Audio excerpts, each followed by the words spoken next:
দেখেন উনি আমাদের মায়ের মতো ছিলেন, আমরা সন্তানের মতো ছিলাম। ওনার দুইজন সন্তান ওনার কাছে ছিলেন না, বাকিটুকু এই জন্য আরও আমরা সন্তানের মতো হয়ে উঠেছি। উনি একজন নারী হিসেবে ওনার কাছে যেতে পেরেছি, বিভিন্ন সমস্যা ওনার সাথে শেয়ার করতে পেরেছি। উনি আমাদের সুন্দর সবসময় সুপরামর্শ দিতেন, কিভাবে চলতে হবে, কিভাবে বক্তব্য রাখতে হবে, কিভাবে কার সাথে কথা বলতে হবে, এই জিনিসগুলো ওনার কাছ থেকে নিরন্তর আমরা শিখেছি। এই জায়গাটায় উনি নাই, ওনার জায়গায় একজন পুরুষ হিসেবে আমাদের চেয়ারম্যান থাকবেন।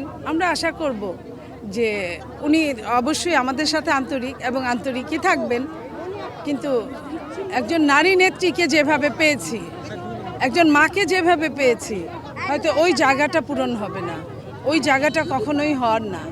কখনো কোনো সময় হয়তো কিছুদিন এলাকায় থাকলে, আসলে দেরি করলে তোমাকে তো দেখি না, এই যে বলাটা, এই যে 10-12 দিন গ্যাপ হলে তোমাকে তো দেখি না, এই বলাটা আসলে খুবই ফিল করি, আমরা ফিল করব, আমাদের অনেক দিন কাঁদাবে।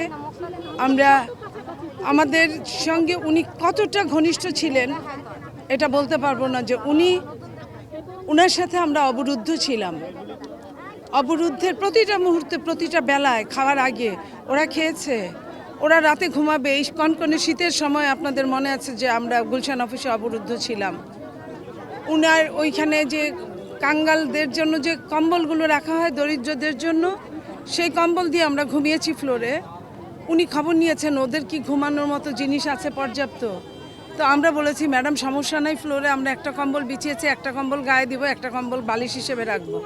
এই যে এক ঘর ভর্তি কম্বল ছিল যেগুলো আমাদের কাজে লেগেছিল।